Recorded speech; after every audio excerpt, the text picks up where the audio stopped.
going to mug me? Am I going to mug you? Is that gorgeous or what, eh? And I believe I can run a decent marathon. Download Veely now.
I'm George Marriner Maull, Artistic Director of the Discovery Orchestra.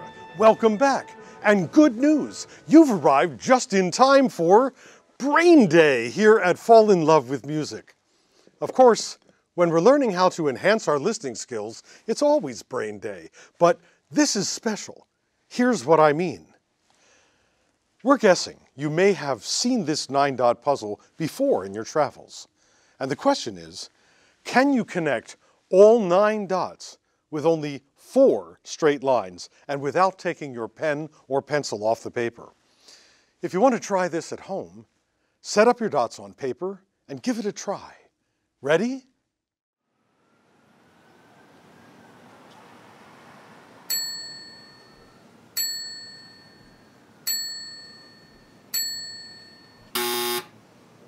How'd you do? There's actually more than one solution.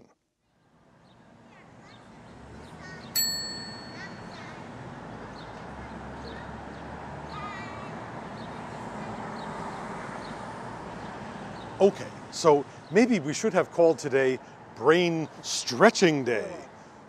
What has this puzzle to do with music listening, you ask?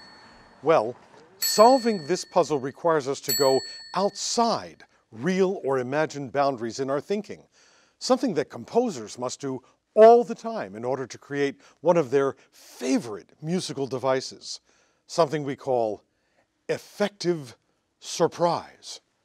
So it really is all about our minds, our brains, and our perceptions, not just in our logical thoughts, but in our emotional reactions too. What happens to us when we say, "That music really got me, really affected me"? One of the reasons we are so emotionally moved by music is the result of effective surprise. Now, here's a test of your brain's memory. I'll play a melody that resides deep within the recesses of your brain.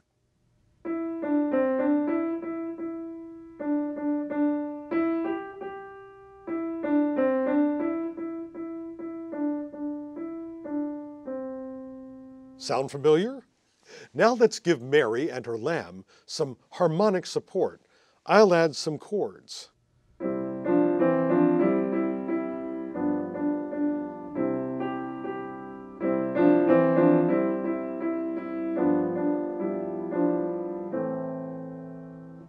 Aha! Did you all catch the little harmonic surprise there at the end? Bet that didn't match your childhood memory. So now your brain is all off balance, dealing with the unexpected. Good job, brain. I played what is called a deceptive cadence. A cadence is a moment in a melody or series of chords when the music feels as though it's temporarily pausing or perhaps coming to a definite conclusion. If Mary Had a Little Lamb had concluded the way we expected, the cadence would have occurred something like this.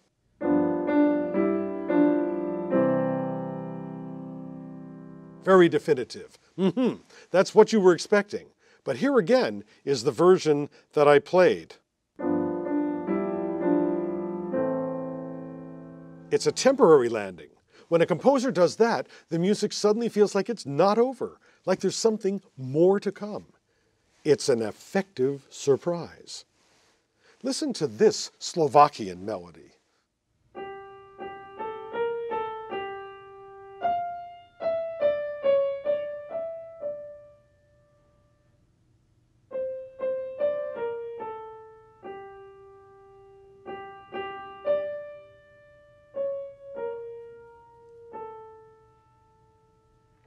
Now, we don't know who first created this melody. It's one of those folk melodies by that most famous composer-author of all time, Anonymous. But another composer took that melody and harmonized it, twice. However, the second time through is full of effective surprises because the second time he used different chords to harmonize the melody.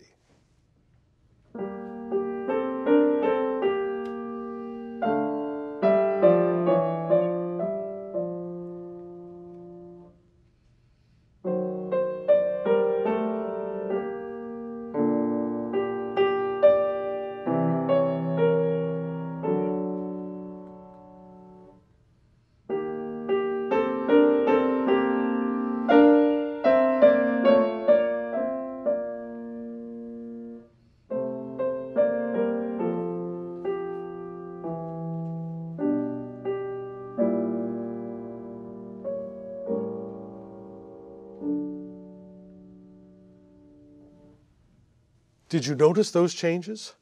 Were you effectively surprised? I can hear your brain stretching. I'm going to go back in and side by side each little musical sentence or phrase so that you can compare the reharmonizations immediately. First time. Second time. First time. Second time. First time. Second time.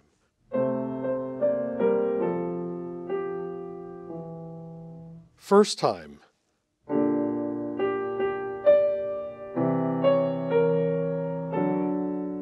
Second time.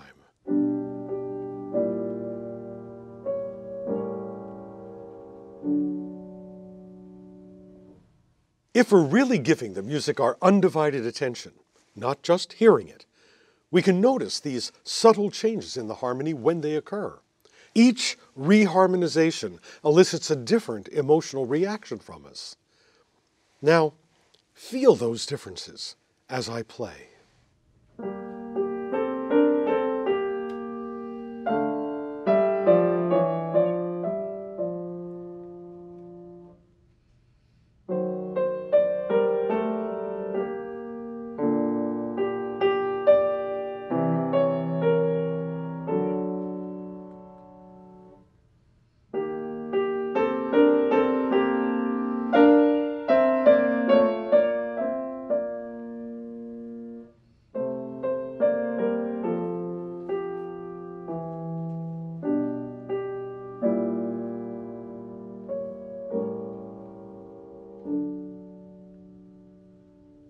That's Bela Bartok.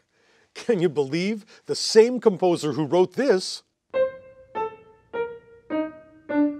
also wrote this? The key is always perception. How about another puzzle? How many squares do you perceive? What allows us to perceive so many squares? We flexibly keep changing the way we view it. We keep changing our visual perspective. And we must do the same when we listen, constantly allowing our oral sense to be flexible, taking in all the elements of music, not just the melody, not just the bass, not just the rhythm, not just the sopranos, if we usually sing that voice part in the choir, and not just the tuba. We must permit all of the elements of music to have their full effect on us. This aspect of listening might be called flexibility. Now here's a melody from the man who brought us the Messiah.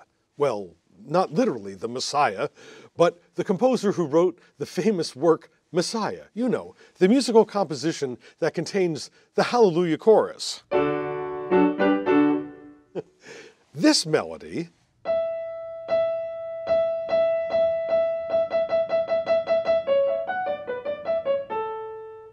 is the main melody or subject in a fugue written by George Frideric Handel. It's a peculiar melody for a number of reasons. First, due to the repetition of the first pitch.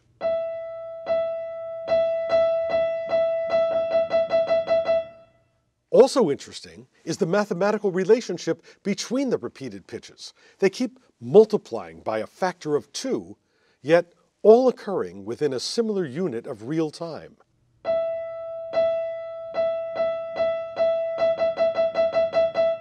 And here's something else.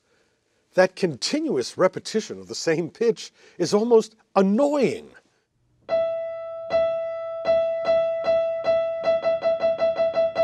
It demands that something else happen, and it does. Well, now that we've had an opportunity to listen to this subject, as the main melody of a fugue is called, let's listen to the fugue itself. What's a fugue?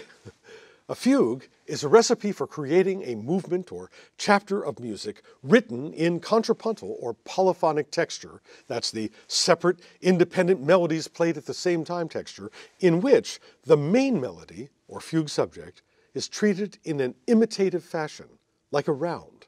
Think row, row, row your boat. As we listen, flex your flexibility and count the number of times the fugue subject occurs. You will need to be flexible, because sometimes the main melody or subject will be in a high range,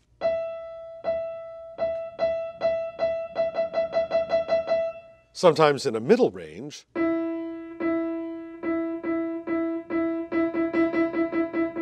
sometimes in a low range.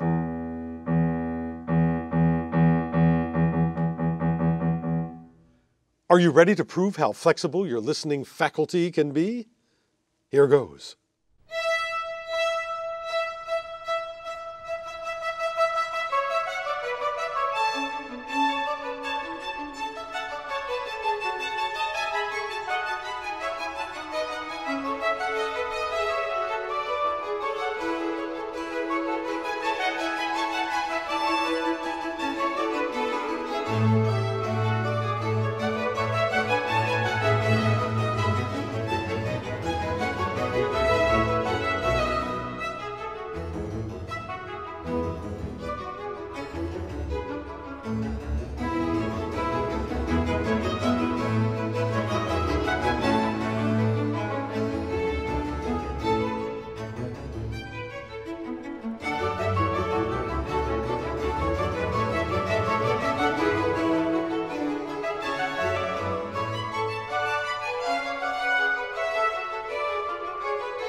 How many did you count? Between 1 and 3? Oh dear. Are you sure you weren't eating a sandwich or texting a friend instead of listening? 4 to 7? Not bad. Those skills are coming along. 8 to 12? Wow, if you got exactly 12, you get the prize. And here's something fascinating about the way Handel presented the fugue subject. There are 4 entrances in high range, 4 in mid-range, and 4 in low range. Nice symmetry there. Now, if you had some difficulty noticing some of the entrances, you can blame that on good old contrapuntal texture, which we demonstrated previously in this Bach selection.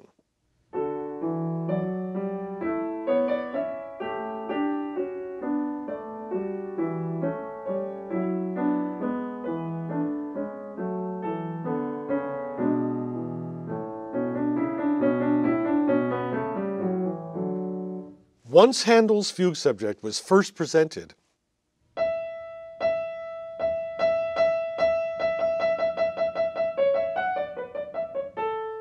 there were always other different melodies going on simultaneously. Here it is again. It will help if you listen for those repeated notes firing off as an indication that the entire fugue subject is about to happen.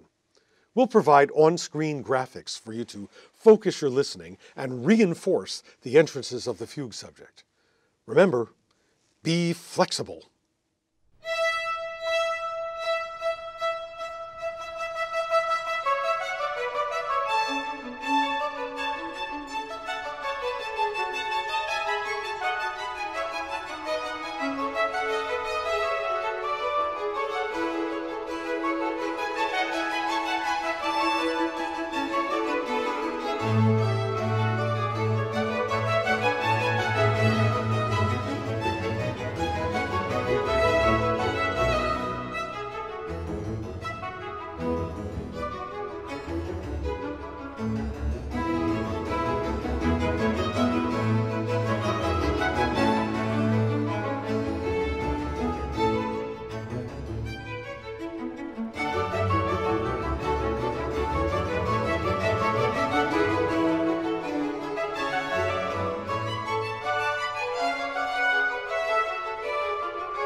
There's another thing that happens to us when we really listen to music, give it our undivided attention.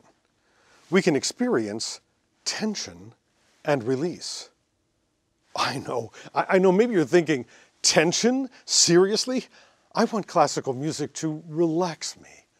Fair enough. In fact, some classical music may feel relaxing, but to be impartial, the composer's job isn't necessarily to convey feelings of relaxation. At various moments in a musical composition, they actually intend to build emotional tension and then release it. Why would composers want to do this? Well, it's all about our old friend, the brain. working in tandem with our central nervous system, where we experience the full range of our emotions. What better feel-good reward for our clever, musically nurtured brains and bodies than to experience the release of tension? It feels so good. But in order for that release to occur, a composer must first induce within us a state of emotional tension. To demonstrate this, I'd like you to take another listen to a bit of music we played in an earlier episode. Sergei Rachmaninoff gives us a melody in the third movement of his Second Symphony that sounds like this.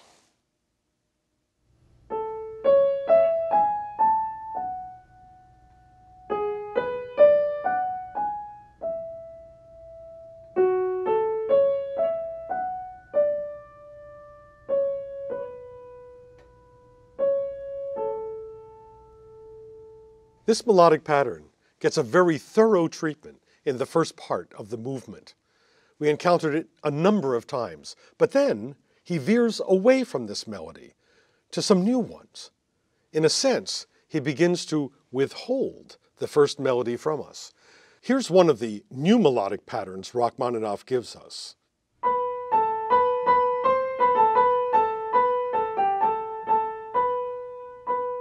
This is repeated.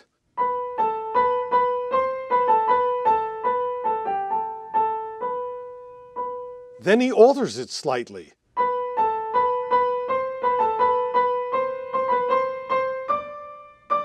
Can you feel the tension building?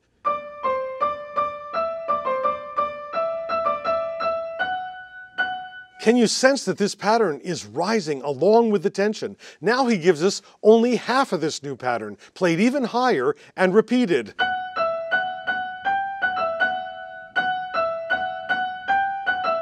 This now gets pushed higher.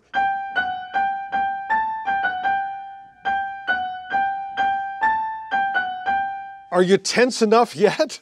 And how will Rachmaninoff release this tension he's created? By bringing back the melodic pattern he's been withholding from us, the payoff.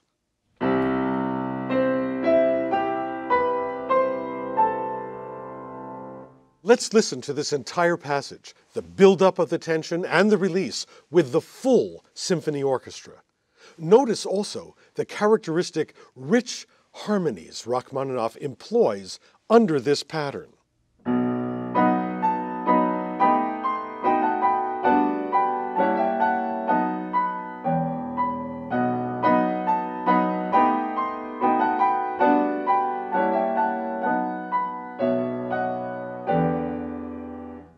And here's the orchestra.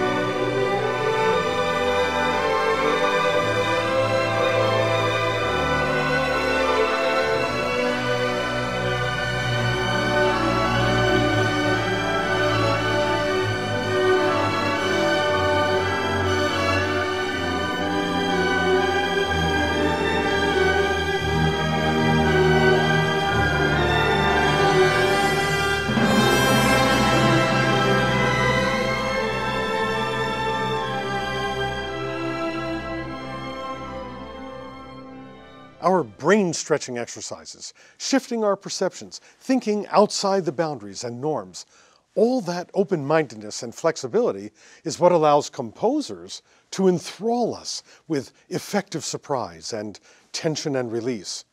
If we're going to enjoy these, we need to be just as open-minded as composers are. I'm George Marriner Maull for the Discovery Orchestra, reminding you to listen better.